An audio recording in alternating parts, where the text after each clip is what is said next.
Assalamualaikum warahmatullahi wabarakatuh, dan salam sejahtera untuk kita semua.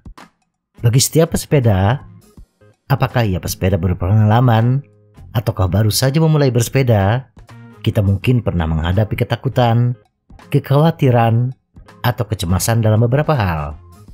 Rasa takut, cemas, dan khawatir tersebut kadang-kadang muncul mendadak, tergantung pada kondisi lingkungannya. Tetapi kadang-kadang bisa juga disebabkan ada masalah khusus yang membuat pesepeda tidak memiliki kepercayaan penuh pada sepedanya. Tetapi ketakutan, kecemasan, dan kekhawatiran tersebut tidak harus membuat kita kecewa. Kali ini kita akan membahas ketakutan bersepeda yang lebih umum dan cara menaklukkannya, baik itu bersepeda kota, mengatasi tanjakan terjal, atau balapan.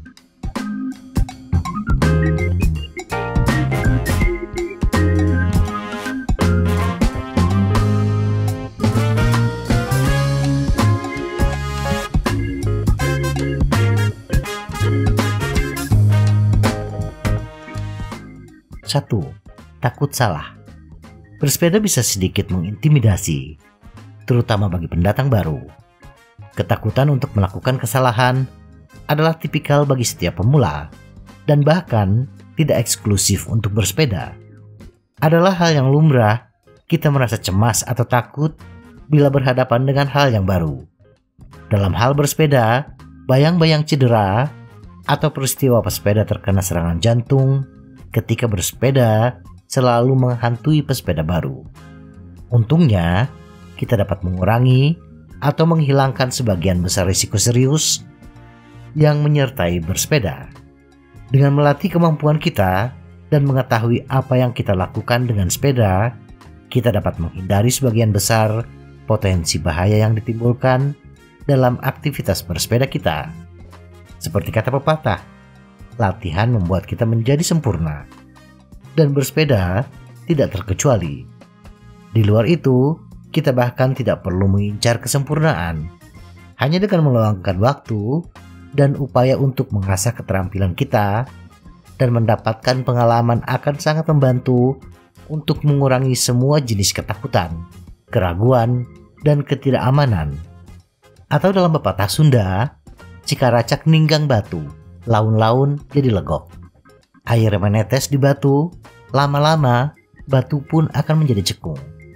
Seberapa beratnya tantangan, bila kita jalani dengan kesabaran, memulai sedikit demi sedikit, dan berjalan dengan konsisten, semuanya akan terkalahkan. Salah satu saran terbaik untuk setiap pesepeda pemula adalah menemukan seseorang untuk membantu. Jauh lebih mudah untuk tumbuh dan berkembang dengan seorang mentor untuk menunjukkan seluk-beluknya dan memberikan dukungan. 2. Menerjang turunan. Mengembangkan keterampilan kita akan memudahkan kita menghadapi ketakutan paling umum yang terkait dengan bersepeda, seperti takut menabrak dan takut turun dengan cepat. Kedua hal ini biasanya dikaitkan dengan rasa takut akan cedera. Jadi dengan mengasah kemampuan kita akan menjadi lebih percaya diri, dan kecil kemungkinannya untuk melukai diri sendiri dengan melakukan kesalahan. Gagasan utama di sini adalah untuk tidak terburu-buru. Jangan langsung memulai di bukit besar dengan turunan yang curam dan panjang. Sebaliknya, akan lebih baik jika kita perlahan-lahan naik ke tempat yang lebih sulit untuk dikendarai. Juga, pastikan kita memiliki peralatan yang tepat. Helm sepeda mengurangi risiko cedera kepala hingga 60%. Jadi hanya dengan memiliki perlengkapan ini, kita lebih aman jika terjadi kecelakaan yang tidak diinginkan. Dengan latihan yang terus-menerus, sedikit demi sedikit, kita akan dapat membangun keterampilan kita dengan aman dari waktu ke waktu. Dan pada akhirnya, dapat menghadapi bukit yang serius dan tantangan lainnya. Ingatlah bahwa tidak ada yang terjadi dalam semalam. Kita harus fokus pada disiplin dan pastikan untuk banyak berlatih. 3. Tersesat di jalan. Seiring dengan mengembangkan keterampilan kita kita juga harus tahu apa yang kita hadapi saat bersepeda. Salah satu area paling penting yang perlu kita persiapkan adalah saat bersepeda di jalan setapak. Untuk itu, kita perlu mengembangkan rencana. Mengembangkan rencana melibatkan beberapa aspek yang berbeda. Salah satunya menganalisis rute, jalan setapak, atau kondisi medan yang akan kita lalui. Mencari informasi secara online dapat menjadi cara yang terbaik untuk mengetahui apa yang diharapkan. Ada baiknya juga untuk melihat area tersebut di Google Maps atau memeriksanya secara langsung sebelum kita merasakan tempat tersebut. Kita dapat mengamati seperti apa medannya dan mencatat tanjakan atau rintangan lain yang mungkin kita temui. Dengan menghindari kejutan yang tidak menyenangkan, kita dapat menghindari banyak stres dan kekhawatiran yang tidak perlu. Pada hari perjalanan, lengkapi perbekalan kita dengan peta area. Upayakan bisa offline, kompas, persediaan nutrisi darurat, dan peralatan perbaikan sepeda. Dengan begitu, jika terjadi sesuatu, kita memiliki alat untuk mencari tahu di mana kita berada dan kembali ke tempat yang aman.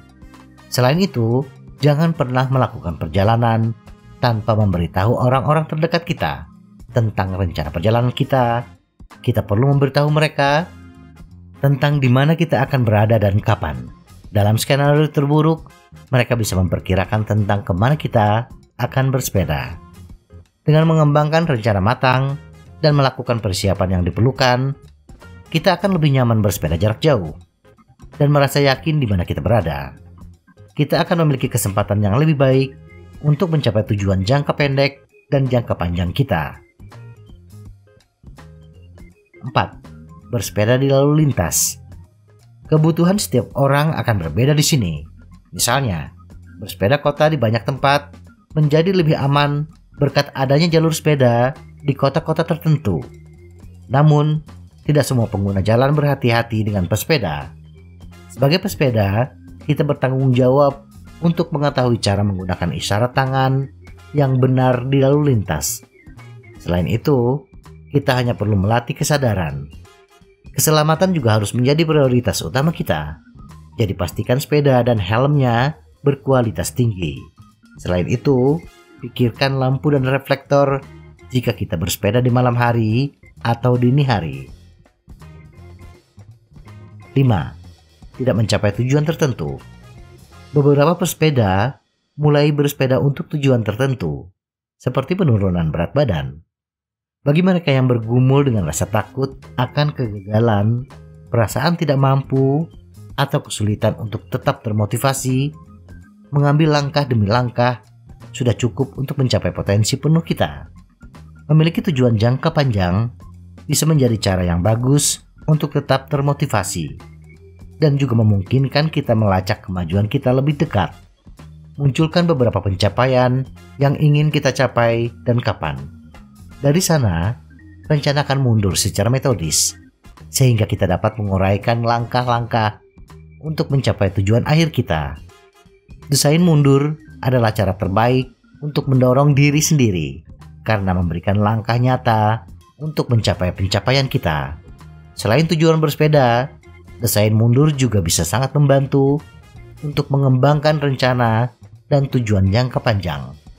Luangkan waktu untuk memikirkan tentang apa yang ingin kita capai dalam jangka waktu tertentu, apa yang ingin kita capai, dan apa yang ingin kita dapatkan darinya.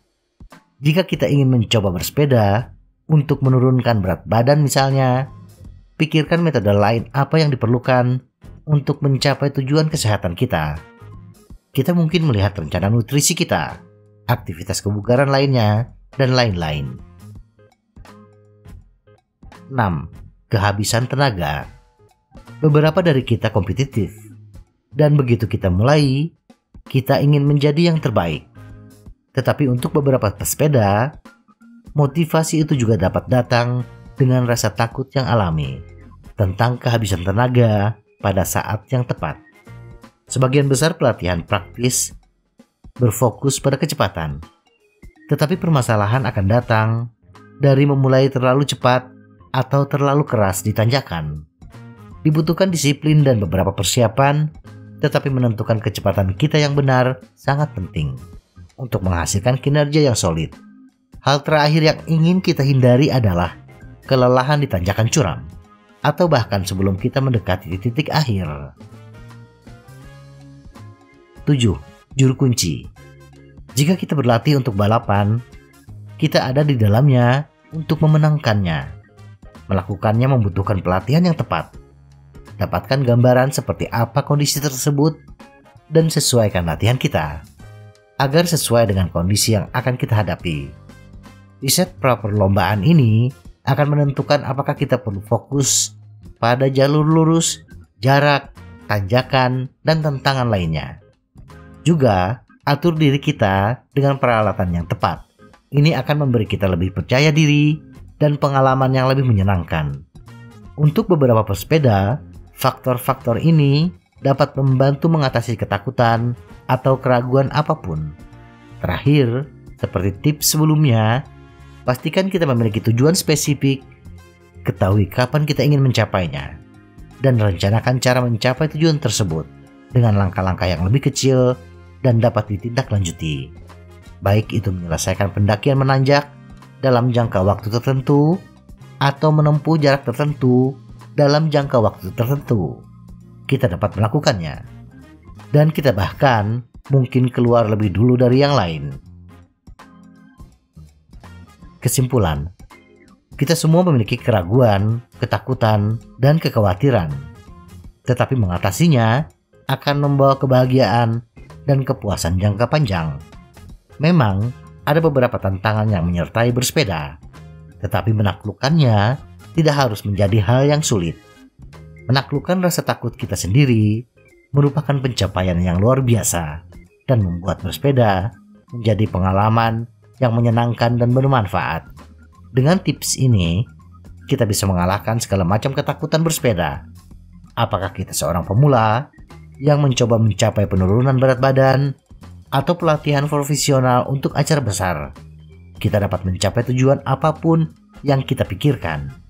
Persiapkan dan latih saja, dan kita akan menemukan bahwa kepercayaan diri dan kesiapan akan menghilangkan ketakutan itu.